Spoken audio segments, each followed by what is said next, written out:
시청자 여러분 안녕하십니까? 오전 10시 반 프레스룸 라이브 최인영입니다. 유한솔입니다. 살아있는 뉴스를 더 깊게, 더 쉽게 전해드립니다. 먼저 오늘의 뉴스 네컷입니다.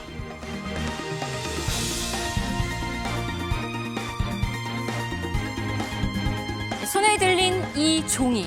대통령 선거 사전투표 투표 용지입니다. 투표소 밖으로 나온 겁니다. 식당도 다녀오기도 했다는데요. 선관위는 대국민 사과했습니다. 부정선거론을 대표하는 두 사람이죠. 부정선거 감시단의 활동도 격해지고 있습니다. 하지만 이 부정을 막겠다고 또 다른 범법행위가 자행되는 거 정당화할 수는 없겠습니다. 막판 변수가 된 여성 혐오 논란은 유시민 작가 발언으로도 갔습니다. 유세장에 나선 안철수 의원은 아차, 아군 적군을 잠시 헷갈리기도 했습니다. 아기와 함께한 이런 인증샷, 미소가 지어지죠. 지금 오전 10시 기준으로 사전투표율은 23%를 넘기고 있습니다. 하지만요, 앞서 보신 대로 투표소 곳곳에서 온갖 잡음도 터져나오고 있는데요. 선관위 관리 부실 논란이 일파만파입니다. 이혁재 기자의 보도 먼저 보시고 시작을 해보겠습니다. 사전투표 첫날 서울 신촌동의 옛 주민센터 앞에 유권자들이 줄을 섰습니다. 자세히 보니 유권자들이 각자 손에 투표용지와 종이봉투를 쥐고 있습니다. 투표를 하러 온 사람들이 몰리면서 대기 공간이 부족해지자 투표소 측이 유권자들에게 투표용지를 나눠준 뒤 밖에서 대기하게 한 겁니다. 이 과정에서 일부 유권자들은 투표용지를 사진으로 찍기도 하고 투표용지를 든 채로 근처에서 식사를 하고 오기도 한 것으로 전해졌습니다. 밖에서 대기하던 유권자들이 투표소로 들어갈 때 본인 확인 절차가 부실했다는 지적에 대해 선관위는 의도를 갖고 용지를 반출한 게 아닌 만큼 법 위반으로 보긴 어렵다고 해명했습니다. 사전투표 잡음은 이곳뿐만이 아닙니다.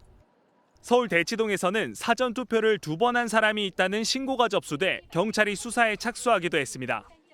서울 대림 이동의 한 사전투표소에서는 남성 2명이 부정선거를 감시하겠다며 투표를 마친 유권자들이 한국인이 맞는지 확인하는 일도 벌어졌습니다.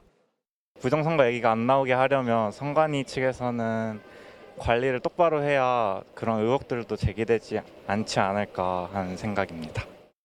선관위는 일부 사전투표 과정에서 관리 부실이 있었다며 대국민 사과문을 발표했습니다.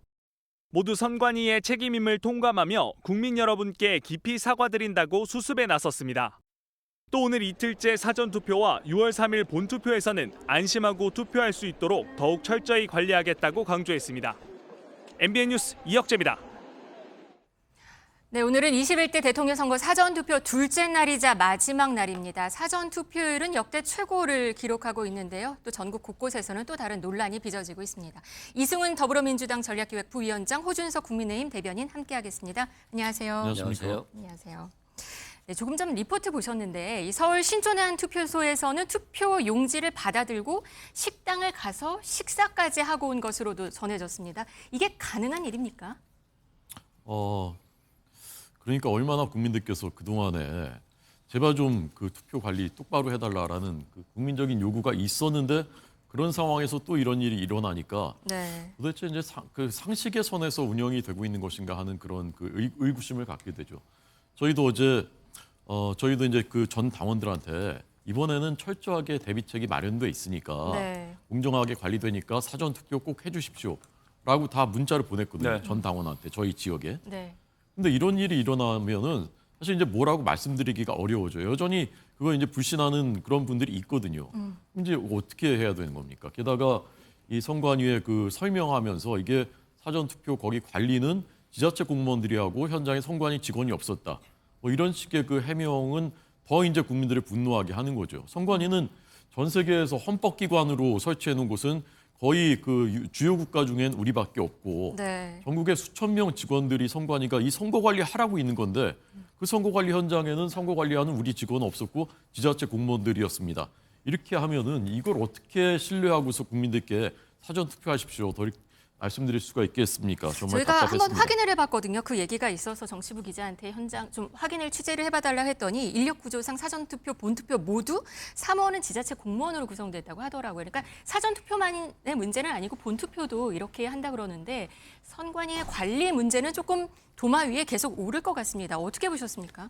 그렇죠. 선거라는 게 직접 선거잖아요. 네. 그리고 비밀 투표잖아요. 그런데 이제 신분증을 제시하면 투표지를 주거든요.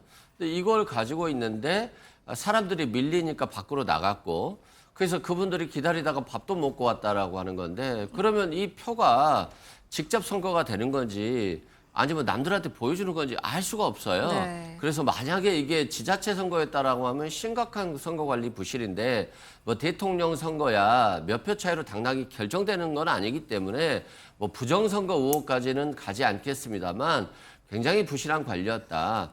그런데 부실한 선거, 부정선거를 의혹을 제기하는 분들이 국민의힘이잖아요.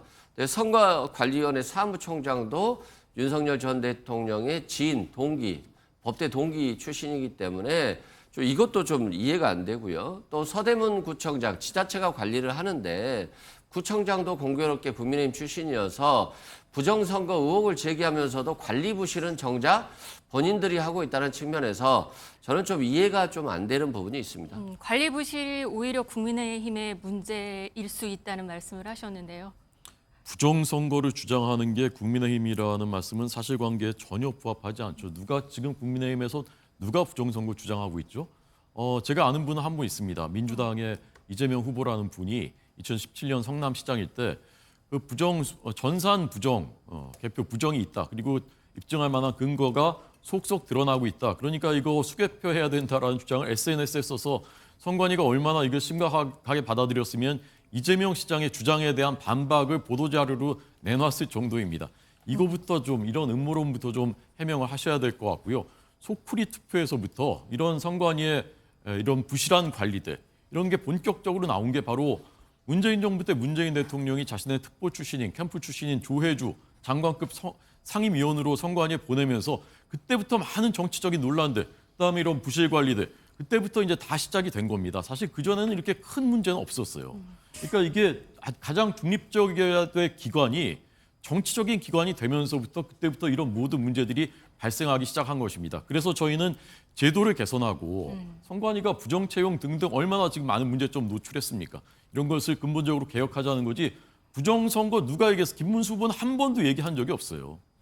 그런데 선관위 부정선거에 대한 의혹은 문 전 대통령 시절부터 시작됐다? 일단은 네. 지금 대선이잖아요. 지금 대선이 잘 관리돼야 된다 말씀드리고 윤석열 전 대통령이 부정선거 의혹에 대한 영화를 보시고 박수를 쳤잖아요. 그리고 거기에 대해서 김문수 후보가 부정선거 의혹은 해소돼야 된다라고 하면서 마치 윤석열 전 대통령의 손을 들어주는 듯한 모습을 보였다라고 말씀드리고 이재명 후보 같은 경우는 과거 댓글 조작, 사이버 사령부라든가 또는 뭐 국정원 등의 댓글 여론 조작에 대해서 비판적인 의견을 제시한 것이지 뭐 지금과 같은 부정선거 의혹에 대해서 얘기한 것은 아니다라고 말씀드립니다.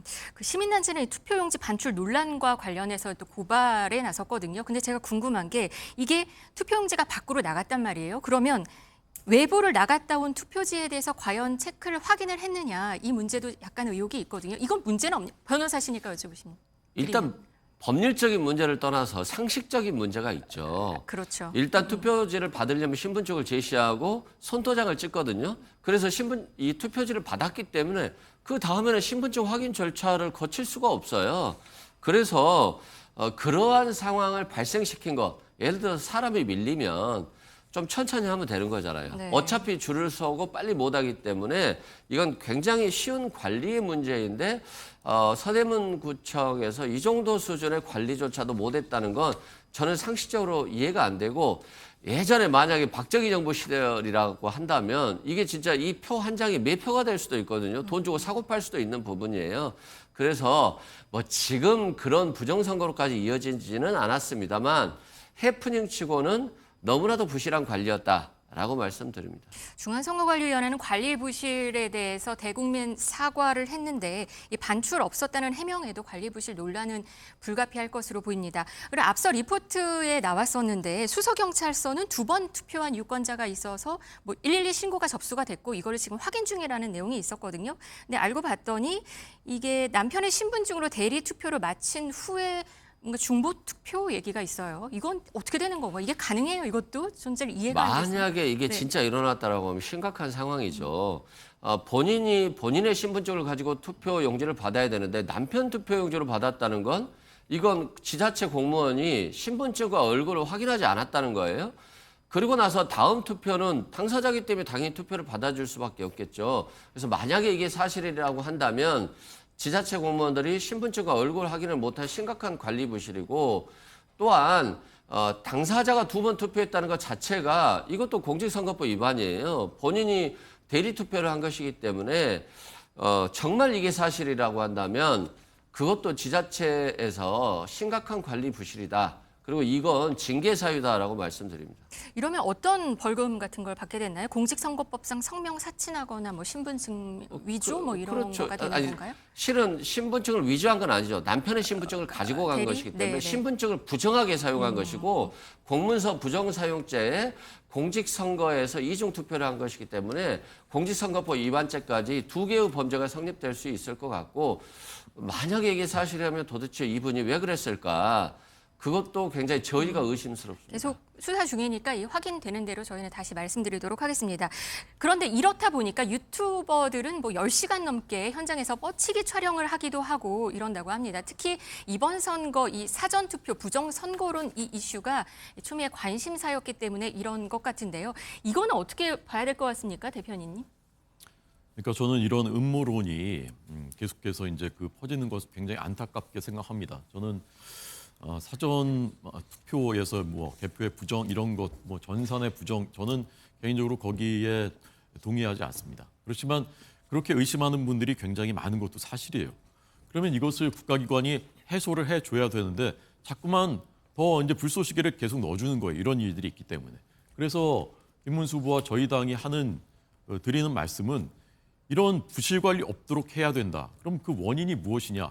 선관위 자체에 지금 구조적인 문제가 있는 것이 아니냐라는 것이, 그 헌법기관으로서 있는 것이 과연 필요하냐라는 것에서부터 해서 외부의 감시와 감독을 받을 수 있도록 해야 된다라는 이런 것들, 네. 제도적인 개혁이 필요하다라는 그 말씀을 드리는 것이고요.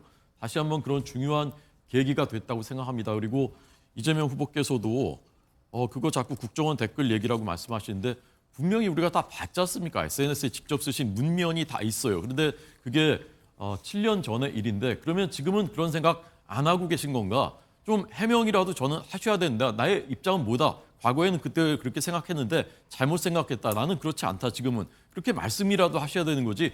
그런 말 한 적이 없다. 이렇게 해서 넘어갈 일이 아니라고 생각합니다. 네, 저는 그렇게 부정선거가 걱정되시면 사전투표 하지 말고 본투표 하시면 될 것 같아요. 이재명 후보는 사전투표 했고요. 민주당은 부정선거에 대해서 전혀 인정하지 않는다라고 말씀드립니다. 이런 상황에서 이 부정선거론을 끊임없이 주장해온 황교안 대선 후보 그리고 한국사 전 강사 전한길 씨 유튜브를 통해서 이렇게 주장을 했습니다. 한번 보고 오시겠습니다. 사전투표는 밤중에 찾아와서 이 선관위에 대해서 실체를 좀 더 알리고 국민 여러분 오늘 또 수많은 일들이 있었어요. 이 정도 되면 원래 스톱해야 돼. 이 오늘 사전투표는 무효로 처리하고 당일 투표로도 하면 될 거 아니야 전부 다. 맞습니다. 그게 정상 아닌가요? 중국인들이 기표한 투표지를 소셜미디어에 버젓이 공개하고 있고 화웨이 와이파이가 천안 목천읍 사전투표소 앞에서 잡히는 등 중국의 흔적이 어른거리고 있었다. 이런 사실을 지적하지 않을 수가 없습니다. 네, 선관위를 항의 방문한 전한길 전 한국사 강사 어젯밤에 그랬었고요. 또 중국인 신분 위조서를 지금 제기하는 황교안 대선 후보입니다. 어쨌든 이번 투표 사전 투표는 좀 믿을 수 없다는 얘기인 것 같습니다, 대변인님. 근데 그 지금 주장하시는 저런 근거들이 네. 그것이 그 검증되고 입증된 근거인지는 밝히지 않았지 않습니까? 네. 우리가 부정선거론, 선동이라는 거라고 볼 수 있을까요? 부정선거론에 대해서 지금까지 많은 그 제기했었던 근거들이 나중에 보면 가짜 뉴스인 것으로 드러난 것이 이제 많다는 네. 거죠. 저는 이럴 때일수록 잘못이 드러난 부실하게 관리된 그런 부분에 대해서는 명백하게 그것을 밝혀내고 원인이 무엇인지 그리고 어디까지인지 그것은 밝혀내야 되지만 이것 때문에 모든 것이 다 지금 다 그 부정선거다. 사전투표는 해서는 안 된다. 이렇게 가는 것은 우리의 그 법치주의에 저는 어긋나는 것이라고 생각을 합니다. 그렇게 가면 안 되는 것이고요. 네. 심지어는 어제부터 SNS 문자로 김문수 후보의 호소문 이런 가짜 뉴스가 막 돌았어요. 뭐 여러 가지 되면서 이거 부정선거 사전투표 중지해야 된다. 뭐 이런 내용인데 지금도 사실로 알고 있는 분들이 적지 않게 있습니다. 사실이 아니고요. 오늘 사전투표 꼭 참여해 주셔야 되고요. 그리고 이런 가짜 뉴스를 도대체 만드는 사람들이 누구인지 네. 이것도 색출해서 어떤 의도가 있는지 이것도 밝혀내야 한다고 생각합니다. 네, 가짜 뉴스 문제 말씀하셨습니다. 이 부정선거 감시단이라고 해서 좀 선을 넘는다는 지적도 사실 많습니다. 지금 보니까 밤사이에는 선관위 건물에 무단 침입한 남녀가 경찰에 붙잡혔습니다. 구로경찰서가 한 50대 남성이랑 60대 여성을 건조물 침입 혐의로 현행범 체포했다고 밝혔는데요. 이건 사전 투표함 감시 목적이라고 진술했다고 합니다. 또 온몸에 성조기를 감싸고 사전 투표를 참관한 40대도 경찰의 현행범으로 체포가 됐고요. 이 부정선거 감시한다고 이런 식의 범법 행위를 하는 거는 안 되겠죠.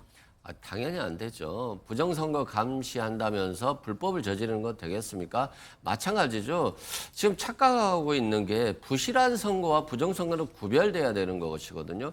부정선거라고 하는 것은 어떤 주체가 이 선거 결과를 왜곡시키기 위해서 어떤 조직이라든가 여러 가지 방법을 동원해서 이 투표 결과를 바꾸는 것인데 지금의 문제들은 선관위와 지자체에서 선거 관리를 부실하게 하는 거예요. 신분증과 얼굴을 확인하지 않는 것, 이건 제도를 개선한다라고 해서 바뀔 수 있는 부분이 아니거든요. 그래서 현장에 있는 선거 감시단들 그리고 지자체 공무원들, 선관위원들이 굉장히 신중하게 선거 부실을 막아야 되는 거거든요. 그래서 이건 개인적인 노력들도 함께 동반되어야 되는 것이기 때문에 아무리 제도를 고친다라고 해서 이 부실한 부분이 고쳐질 수 있는 부분은 아니다라고 말씀드립니다. 네, 어제 첫날 사전 투표율은 19.58% 그리고 지금 현재 10시 현재 시간을 봤더니 23%가 넘었습니다.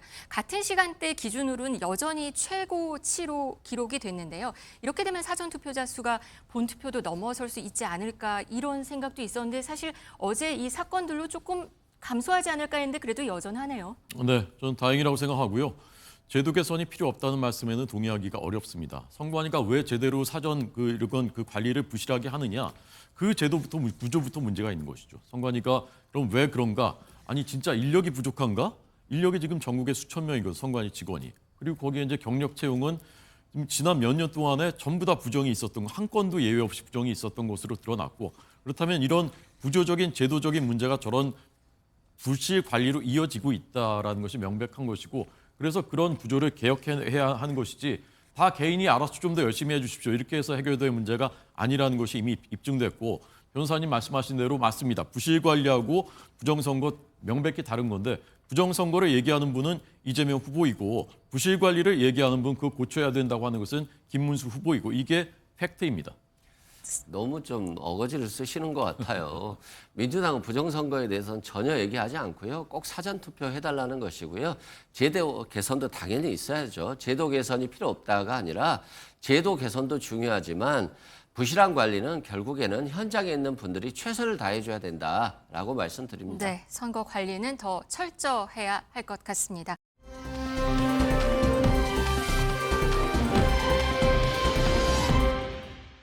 이 사전투표가 한창 진행 중인 상황에 유시민 작가가 김문수 후보의 배우자 설란영 여사에 대해 한 발언이 논란이 되고 있습니다. 잠시 확인하고 오겠습니다. 김문수 씨가 학출 노동자, 대학생 출신 노동자로서 찐 노동자하고 혼인한 거예요. 그러면 그 관계가 어떨지 짐작하실 수 있죠. 김문수 씨는 너무 훌륭한 사람이에요. 설란영 씨가 생각하기에는. 나하고는 균형이 안 맞을 정도로 대단한 사람이에요, 원래부터. 그런 남자와의 혼인을 통해서 내가 조금 더 고양되었고, 그렇게 느낄 수 있겠죠. 국회의원 사모님이 됐잖아. 남편을 더욱 우러러보겠죠. 경기도지사 사모님이 됐어요. 더더욱 우러러보겠죠. 그런데 이제 대통령 후보까지 됐어요. 원래 본인이 감당할 수 없는 자리에 온 거예요. 이 유력한 정당의 대통령 후보 배우자라는 자리가 이 설란영 씨의 인생에서는 거기 갈 수 없는 자리예요. 영부인이 될 수도 있는 거예요. 그러니까 제정신이 아니다 그런 뜻이죠. 네, 이 유 전 이사장 발언은 더불어민주당 이재명 대선 후보 배우자 김혜경 여사에 관한 설 여사의 최근 발언 등을 언급하는 과정에서 나왔습니다. 근데 설 여사는 최근 언론 등 인터뷰에서 김 여사의 법인카드 유용 의혹에 대해서 용납이 안 된다, 뭐 이런 말을 했다, 이런 비슷한 취지로 한 것에 대한 직격이다, 이렇게 표현을 했거든요. 일단 유시민 작가죠. 평론가이신데 뭐 이런 표현을 쓴 것 자체는 저는 굉장히 잘못됐다라고 생각해요. 어떤 사람에 대한 검증을 위한 비판을 할 수 있습니다만 남편이 잘 나가니까 아내도 잘 나간다라고 착각하는 거 아니야, 이런 취지잖아요. 그래서 이 부분은 굉장히 잘못됐다. 다만 지금 이분은 유시민 전 노무현재단 이사장은 지금 평론가고 작가이기 때문에 민주당 당적을 가지고 있지 않습니다. 그래서 이걸 민주당과 연결시킬 필요는 없을 것 같고요. 또한 설란현 여사에 대해서도 이 발언에 문제가 된 것들이 결국 노조들은 괴팍하고 뭐 과격하고 못생겼다, 뭐 이런 취지의 발언을 최근에 하셨어요. 근데 노조원이라든가 노조위원장이 아니더라도 이런 발언을 하면 안 된다라고 생각하는데, 대통령 후보의 배우자이고 과거 부부가 다 노조위원장 출신이잖아요. 그럼에도 불구하고 노조를 이렇게 과격하고 못생겼다, 근데 자신은 예쁘다라고 발언을 했고, 이 부분이 좀 상식적으로 이해가 안 됐는데 이러한 부분까지도 포함해서 유시민 작가가 비판을 한 것이 아닌가 싶습니다. 민주당과 연관시켜서 생각하지 말라고 말씀하셨습니다. 그런 건가요? 아무래도 그걸 이제 연상시키는 거잖아요. 국민의힘 주장 보면 유시민 작가의 저 발언을 가지고 민주당에 대한 부정적 인식을 끼치려고 하는 것 같은데요. 뭐 그것도 감당하라고 하면 하겠습니다만, 또 평론가라고 하는 것, 작가라고 하는 것은 본인의 생각들을 어디에 나가서 하더라도 할 수 있는데 민주당이 이걸 못하게 막을 수는 없다. 그런 측면으로 바라봐 주시면 될 것 같습니다. 국민의힘에서는 또 반발입니다. 사실 구시대적 여성 비하다, 대국민 사과, 방송활동 중단, 여기까지도 요구를 하고 있습니다. 설란영 여사가 요새 미디어에 많이 노출되면서 되게 재밌으시고 또 인품도 좋으신 분이네, 이런 말씀을 하시는 분이 굉장히 많거든요. 그리고 김문수 후보는 그 예능 프로그램에 나와서 마지막 키스가 언제냐라고 하니까 매일매일 뽀뽀한다. 굉장히 아름다운 그 부부의 가정의 모습. 근데 지금 저 유시민 작가의 말은 감당할 수 없는 사람이다. 내가 우러러보는 사람이다. 저는 우리나라 제가 오랫동안 경험해본 좌파의 공통적인 그 문제점, 제일 큰 문제점이 두 가지 있다고 생각하는데요. 물론 예외는 있습니다. 저기 계신 이승훈 부위원장님 같은 분은 예외인데, 자, 첫째, 80년대 또는 70년대 그 운동권의 세계관 있잖아요. 여전히 그 세계관 속에서 살아가요. 그러니까 최악의 꼰대인 거예요. 근데 그 세계관으로 국가를 경영합니다. 문재인 정부 때 소주성 탈원전, 부동산 집값 때려잡기, 이런 게 다 그런 정책에서 나온 것이에요. 지금도 또 그렇게 하려고 합니다. 호텔 경제학이니 지역 화폐니 뭐 이런 것들입니다. 근데 그 세계관으로 하니까 기업을 인정하지 않고 정상적인 시장 원리를 존중하지 않습니다. 70년대 뭐 학출이다, 너네 학출 들어봤어? 그때는 학출이 있었고 찐 노동자가 있었는데 그렇게 결혼한 거야. 다 나 때는 그랬던 거야. 그런 그 옛날 세계 속에서 여전히 살아가고 있는 거예요. 자, 둘째는 뭐냐? 말로만 약자, 서민, 뭐 여성 얘기하는데 진심은 없어요. 제가 보기에. 그냥 제일 중요한 기준은 이익이에요. 이익 공동체라고 저는 느껴집니다. 우리나라 좌파들이. 그러니까 어떤 여성 문제 이런 것들 인권 얘기하다가 자기 자신들한테 불리한 사건 터지면 우리가 몇 번 봤지 않습니까? 안희정, 박원순 시장 등등에. 그러면 한마디도 입을 열지 않고 좌파만 옹호하는데 급하죠. 이런 자영업자들 위한 거라고 얘기하지만 커피 120원인데 그거 폭리를 취하는 거야. 그다음에 그 거북섬 그거 장사 잘 되는지 모르겠어요. 그거 내가 한 건데 내가 자랑인데, 이런 말들. 그런 것들이 저는 그런 진심이 없는 그런 것에서 비롯됐다고 생각하고, 그런 것을 정확하게 보여주는 그런 그 발언이었다라고 저는 느꼈습니다. 위원장님 말씀하셔야 될 것 같습니다. 허준석 대변인님의 이 말이 조금 타당성이 있고 국민들께 좀 울림을 주려고 한다면, 윤석열 정부 3년간 좀 경제도 호황을 이루고 주가도 좀 오르고 외환시장도 좋고 이랬어야 되는데 본인이 그냥 폭망했잖아요. 거기에 마지막 정점이 내란 아니겠습니까? 결국 탄핵됐기 때문에 전혀 좀 설득력이 없다라고 말씀드리고, 호텔 경제학이라고 하는 것은 결국 돈의 순환을 강조한 것이지 이 근본이라든가 이것에 대한 얘기는 한 것은 아니에요. 그리고 민주당의 이익 공동체다. 만약에 국민의힘이 이익 공동체가 아니었다라고 한다면, 사적 이익을 추구하지 않았다라고 한다면 윤석열 전 대통령과 김건희 여사에 대해서 정말 많은 쓴소리를 했을 거예요. 그리고 출당시켰을 겁니다. 근데 쓴소리도 못하고 탈당도 사정해서 하는 정당이잖아요. 그렇기 때문에 이번 대선에서 국민의 심판을 받는 것이고, 저는 항상 그렇습니다. 남을 비판하기 앞서서 자신을 먼저 바라봐야 된다라고 말씀드립니다. 유시민 작가 설화 얘기하다가 다른 좀 넘어갔습니다. 근데 오늘 아침 국민의힘 논평 보니까 이준석 다시 거론이 됐습니다. 이준석의 여성 혐오 발언 인용에는 분노하던 그 많은 여성 단체들이 왜 이 발언에는 침묵하나, 이건 어떤 의미가 있는 건가요? 이준석 후보의 발언을 제가 대변해야 되는 건가요?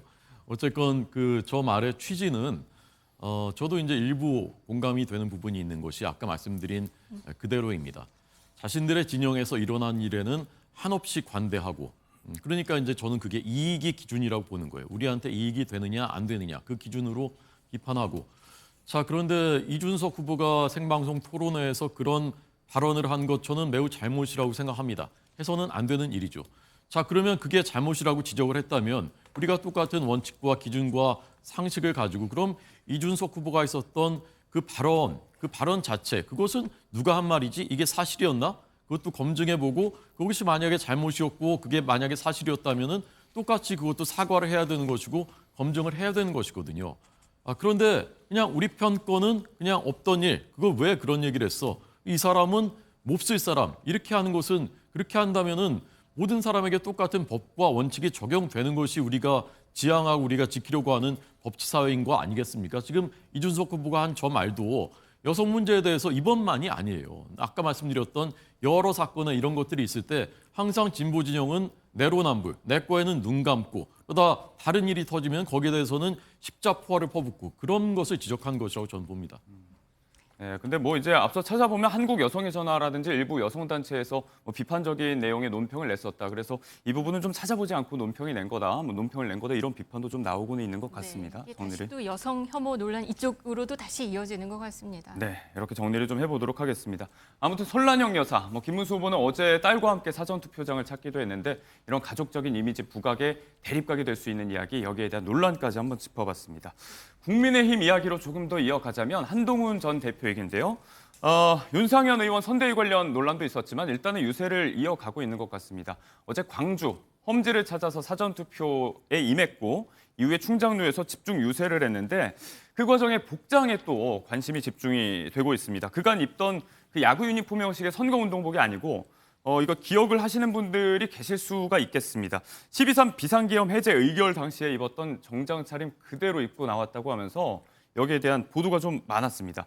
사실 뭐 날씨가 빨리 풀려서 한낮에 좀 많이 덥지 않습니까? 재킷까지 다 갖춰 입기가 쉽지가 않았을 것 같은데 뭐 일명 뭐 이제 패션의 정치학이다, 이런 이야기까지 나오고 있는 것 같아요. 저는 패션의 정치학이라기보다는 한동훈 전 대표가 아무래도 호남을 찾는 거잖아요. 이게 텃밭 대구를 찾는 것과는 또 다른 의미가 있기 때문에 좀 정중한 모습으로 가겠다라고 하는 생각을 갖는 것 같고, 예. 또한 본인이 이제 내란을 극복했다, 그리고 그 내란에 동참하지 않았다라고 하는 측면을 또 강조하기 위해서 저런 복장을 착용한 것 같습니다.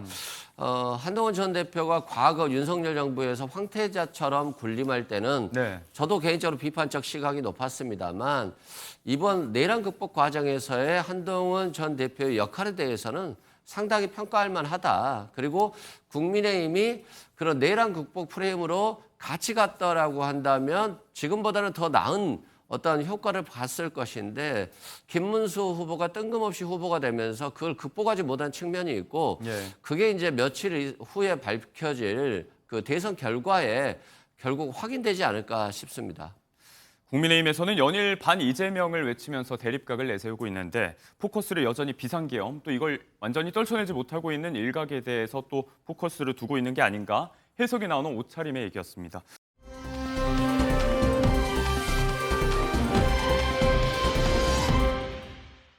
반면 유세 현장에서 국민의힘 측에선 계속해서 줄기차게 반 이재명을 외치고 있는데 그러다 보니까 웃지 못할 실수가 나오는 일도 있었습니다. 얼마 전에 김문수 후보 지지를 선언했던 손학규 전 대표가 비슷한 실수를 했었는데 안철수 공동 선대위원장도 비슷한 실수를 어제 저질렀습니다. 제발 이번 이재명 후보 찍어주셔야 합니다. 김문수 후보입니다. 예, 죄송합니다. 예, 죄송합니다. 예, 이번 김문수 후보 찍어주셔야 합니다. 그래서 오늘 아침에 이재명 지지 선언을 했습니다.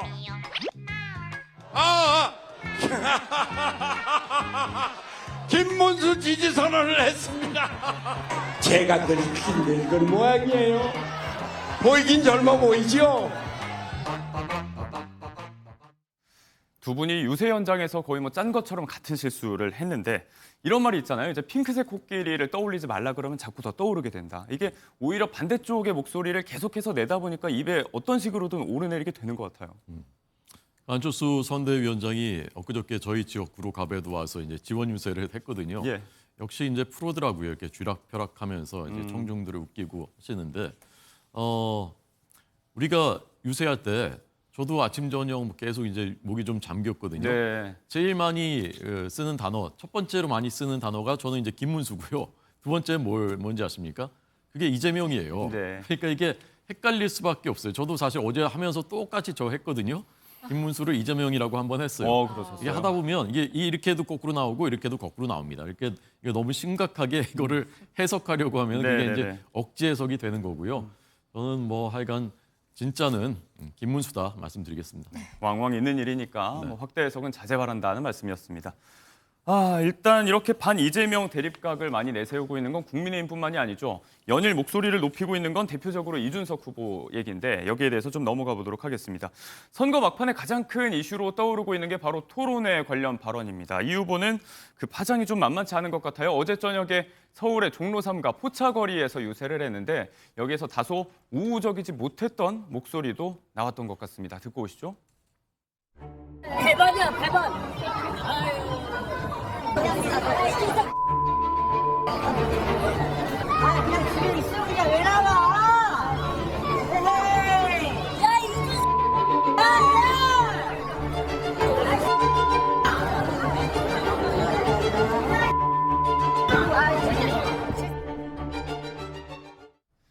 이게 논란의 토론회 발언에 대한 성토 차원이죠. 일부 여성 유권자들을 중심으로 유세 현장에서 이 발언에 대해서 강하게 질타하는 목소리가 좀 있었습니다. 그래 이준석 후보가 40대 젊은 정치인이잖아요. 그렇다고 한다면 네거티브보다는 좀 더 긍정적인 자신의 능력이 뛰어나다라고 하는 차별화 전략을 좀 했어야 되는데 너무 여성 혐오적인 발언을 노골적으로 TV 토론에서 했고 이 모습들을 꼭 성인의 어른뿐만이 아니라 아이들까지도 봤다는 데 있어서는 좀 충격적으로 다가왔죠. 네. 그런 측면에서 아마 또 유권자들이 저렇게 심하게 이제 욕설을 하는 것으로 보여지고요. 저는 또 아쉬운 부분이 저 욕설, 여성 혐오 발언 논란 때문에 결국 후보자 검증에 대한 모든 논란이 다 묻혀버렸어요. 저것만 남았기 때문에 네.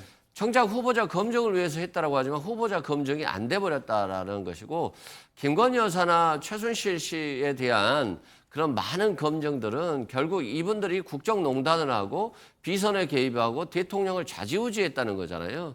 근데 이재명 후보의 아들 같은 경우에는 뭐 전혀 그런 위치에 있지도 않거든요. 네. 그리고 심지어 직업도 못 가질 정도로 이재명 후보가 어떤 권력을 이용해서 뭔가를 해준 게 없기 때문에 그 검증의 선을 넘어버린 거 아닌가라고 생각됩니다. 네. 뭐 일부 언론에서는 이제 여성 유권자들의 중심으로 이런 목소리가 나왔다는 이야기가 있었는데 현장의 목소리에는 뭐 남성 유권자들의 목소리도 포함이 돼 있었다. 정정을 좀 드리도록 하겠습니다. 아무튼 외신에서도 주목을 하고 있는 것 같습니다. 영국 파이낸셜 타임스에서도 이 부분 한국의 안티페미니스트라고 지면을 좀 따로 할애해서 소개했어요. 외국에서도 이렇게 좀 주목을 좀 받고 있는데요. 이 사례가. 네. 유세하다 보면 저렇게 이제 욕설하고 이제 그런 분들이 간혹 있는데 거의 대부분의 시민들은 저렇지 않으세요. 네. 동의하지 않더라도 그냥 말하는 것은 그것대로 또 놓아두고 허용하는 것이 그게 민주주의인 것인데 저런 행동은 저는 뭐 이유를 막론하고 해서는 안 된다라고 생각하고요. 페미니스트라는 것은 이제 뭐 이 사안에 대해서는 안티페미니스트라는 것은 이 사안 자체에는 이제 적용되지 않는 얘기죠. 오히려 네. 예, 이준석 후보는 이제 반대 얘기를 하려다가 이제 말을 이제 그 써서는 안 되는 단어를 생방송에서 쓴 것인데 저는 그게 이제 검증의 영역이 아니라고 이제 말씀을 하시지만 네. 저는 만약에 이게 그러니까 상대 후보, 김문수 후보의 가족 그 또 자녀가 이런 표현을 했었다. 인터넷 공간에서 했었다. 그것이 다 기소도 됐고 공소장에 사실로 남아있다. 그렇다면 그게 검증의 영역이 아니라고 과연 민주당이 했겠습니까? 예. 이런 부분이 중요하지 않다고 과연 국민들이 생각하실까요? 저는 그러니까 그런 부분, 그것을 문제 제기하는 방식과 표현과 이런 것에서의 잘못은 그래도 이준석 후보는 심심한 사과를 드린다라고 밝혔는데 그러면 그 앞에 있었던 그것에 대해서도 그것은 그것대로 또 우리가 사실이 무엇이었는지는 밝혀보고 그것이 만약에 잘못이었다면 거기에 대해서 뭔가 입장을 밝히든지 사과를 하든지 예. 해야 되는 것은 그것은 그것대로의 또 문제라고 생각합니다. 그런데 그것을 다 이제 그냥 전부 이준석 그 나쁜 사람이다 이렇게 하는 것은 그것이 이성적인 태도인가 저는 잘 모르겠습니다. 유세 현장에서 이제 쓴소리를 일부 유권자들에게 들었다는 말씀을 드렸는데 반대로 그 전에 고려대 캠퍼스 쪽 유세를 했는데 여기에서는 20대 남학생들을 중심으로 파이팅 이야기가 나온다든지 좀 분위기가 달랐다는 보도도 있었습니다. 이렇게 좀 지지층이 극명하게 갈려 보이는 건요. 이준석 후보가 그동안 선명성 부각 차원에서 계속해서 내놓았던 여러 메시지들의 결과가 아닌가 이런 문제를 제기하는 목소리도 있습니다. 그간의 발언들 한번 저희가 모아봤습니다. 우리 후보가 다시 한번 세대 포이론이나 세대 결합론을 위해서 정확하게 전술을 구사하면은 지지층 흡수할 수 있습니다. 다시. 네. 최근 이슈가 되고 있는 전장현이라는 단체는 최대 다수의 불행과 불편을 야기해야 본인들의 주장이 관철된다는 비문명적인 관점으로 불법 시위를 지속하고 있습니다. 4호선 51개 지하철역 중에서 가장 무임승차 비율이 높은 역이 어딘지 아십니까? 어딥니까? 경마장역입니다. 지금까지 대한민국 시민의 절반가량, 즉 한쪽 성별만 부담했던 병역을 나머지 절반이 조금씩 더 부담해 나가는 방식으로 전환할 것을 제안합니다. 차례대로 이제 장애인, 노인, 여성에 대한 어떤 분열적인 발언 아니냐. 지난 대선에서 직접 꺼내 들었었던 세대 포이론, 이 전략이 계속되고 있는 것 아니냐. 이런 부분에 대해서 좀 통합적인 측면을 져야 한다. 이런 비판적인 목소리도 나오고 있는 것 같거든요. 그렇죠. 통합의 관점에서 들어가서 과반수의 지지를 얻어서 집권한다라고 하는 것이 아니라 지금 10% 전후반의 어떤 지지율에서 이걸 15%까지 끌어올린다. 그 전략으로 자신의 지지층들을 결집시킨다. 그런데 그 지지층은 20대, 30대 남성이다. 라고 하는 타겟팅을 해서 접근하는 방식 같아 보여요. 그런데 이건 대선에서 승리하는 길이 아니라 그냥 뭐 자신의 지지율 몇 % 올리는 전략일 뿐이잖아요. 물론 이 전략이 저는 성공할지도 모르겠어요. 좀 부정적이다라고 말씀드리고 예를 들어서 경마장역이 무료 승차율이 가장 많은 곳이다 라고 하면 노인들이 경마장역에 많이 가서 경마를 많이 한다는 거잖아요. 그런데 단순히 경마장역에 많이 간다라고 해서 노인들에 대한 어떤 대우를 감소시킬 만한 원인은 아니거든요. 그리고 장애인들이 왜 자꾸 불편을 초래해서 자신의 처우를 개선하려고 하냐. 어떻게 보면 일부 맞는 측면도 있습니다만 이제까지 우리 사회가 장애인들이 적극적인 목소리를 내지 않고 불편함을 끼치지 않는다라고 한다면 장애인에 대한 처우 개선이 이루어지지 않았어요. 그래서 그런 극단적인 방식을 쓰는 측면이 있거든요. 그래서 단순하게 너무 전략적이고 계산적으로 어떤 타겟팅을 한다는 것은 어떤 큰 정치인이 되는 또 통합의 관점에서 보는 정치로 가는 길이 아니다. 그래서 이준석 후보가 저 방식을 넘어섬지 못한다라고 한다면 여전히 세석 정당에 머무를 것이다라고 생각합니다. 조금 전에 잠시 보여드렸지만 민주당은 이제 아예 망언집까지 펴내면서 공세 수위를 높이고 있고 여기에 대해서 국민의힘은 또 아예 진상조사단을 따로 꾸려서 공소장, 실제 있었던 그 벌금형에 관한 논란들을 좀 파헤치면서 대응한다는 입장인데 아무튼 이준석 후보의 발언이 양대 후보의 어떤 대립각으로 번지고 있습니다.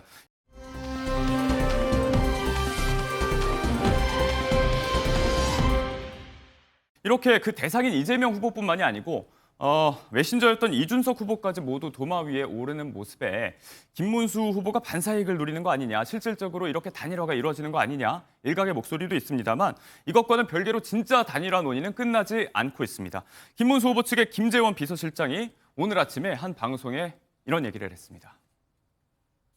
어제는 의원회관에서 만나자는 연락을 받고 저녁 9시에 만나자는 연락을 받고 그것을 준비하던 중에 9시가 되기 전에 장소를 변경하자라는 요청이 있었고 그리고는 곧바로 회동 자체를 취소하는 통보를 받아서 무산되었습니다. 그리고 연락을 먼저 이준석 후보 측에서 한 겁니까? 저는 그렇게 알고 있습니다. 우리 김성범 의원을 통해서 그런 연락을 받았고 있습니다. 그래서 저희들은 어떤 형태로든 단일화를 위한 노력이 있을 수 있다고 생각했으나 결국은 갑작스럽게 장소를 변경하자는 제안을 한 또 직후에 모두 그 회담이 무산되었다라는 통보를 받고 끝냈던 것입니다.